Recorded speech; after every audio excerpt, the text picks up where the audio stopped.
That's Daniel Jenkins. So I spoke to him earlier this afternoon, and after that, Daniel called an impromptu meeting for Kaikoura businesses to discuss the situation, the government's support package, their reaction to it. We're going to go live to the Whaler Bar and Restaurant where that meeting was taking place. Daniel, you told us you were expecting about 10 businesses. How many have turned up? We're thinking 10, 20 people. We've actually had a turnout of about 60 people, which is fantastic. The morale is really good this afternoon at the meeting. I can hear. Is that going on in the background? Is it still going on in the background? Right. Yeah, I'll get them to give you a shout out if you like. Everyone.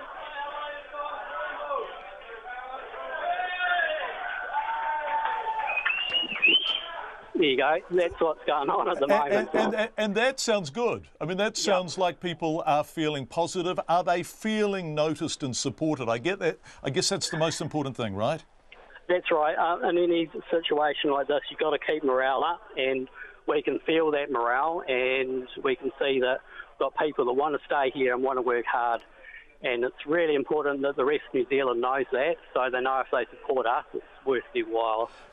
Daniel, thank you. Look, because we've heard from you, please don't take this the wrong way, but we've just run the interview with you I did earlier. Great. Is there anyone else there that you can grab for us that we can talk to? Yes, certainly. I'll put you on to Chris, who'll have a chat. So, thank you, Daniel. Hi there. Hello, who's this? This is Chris Sturgeon. I'm the General Manager of Hapuku Lodge and Tree Houses in Kaikoura. Great to talk to you, Chris. And so, how are you feeling? Obviously, this has been the crappiest week. You now have a response from the government. Businesses are meeting. What do you make of all of this? Well, you know, John, we're absolutely, we're encouraged, hugely encouraged actually, that the government has come and started to communicate about, assistance for the businesses. You know, we really need it. We run a hospitality business, and we've got staff that we've employed right for this next season. So it's really good to hear. We're feeling, to be really honest, really positive. You know, you get kicked in the guts, and we've got a beautiful property that we want to show the world and be able to look after our guests. So we're feeling really positive, and it's a great atmosphere here with the businesses coming together, a good community. And that's what communities are all about. You know, it's about getting together, knuckling in and saying, you know, we can beat this thing, and Kaikoura is really strong. So that's how I'm feeling is, we've got some stuff we need to work through. We've got to work with our staff, and, you know, we've got to keep them happy, and we've got to work through the challenges. But, geez, you know, it's going to be a positive way forward. Kaikoura is such a beautiful place. Yeah, it is a beautiful place. And you have 8 weeks, at least, with the government saying we're going to support you through this tough time. The issue, though, and it's so lovely to hear this kind of optimism, but the brutal issue is that people visit Kaikoura as they go from somewhere to somewhere else, right? I mean, it's a destination, obviously, for the whale watching and the beauty and all that kind of stuff, but they drive from Picton to Christchurch and Queenstown or back the other way.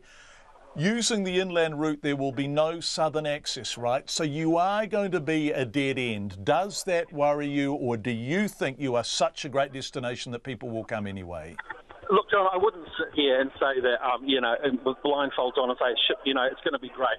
Yes, it's going to be challenging, and that is a massive. It's a massive challenge for us. There's no doubt about it.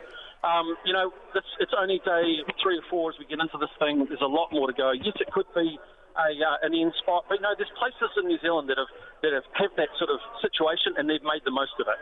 Kaikoura is such a beautiful place. It is worth coming here, and our guests, which are luxury guests, they will come from Christchurch and they will actually come up and spend time in Kaikoura because they know it's beautiful. It may become, it will never be a one-way destination, but it will be for a few years, potentially, or maybe a few months, hopefully. So, we just have to make the most of it. We have to be optimistic, but we realise there's a real challenge involved. It's wonderful to hear your optimism, Chris Sturgeon. Thank you so much for joining us, Chris. And before Chris, Daniel Jenkins, 2 business owners in Kaikoura.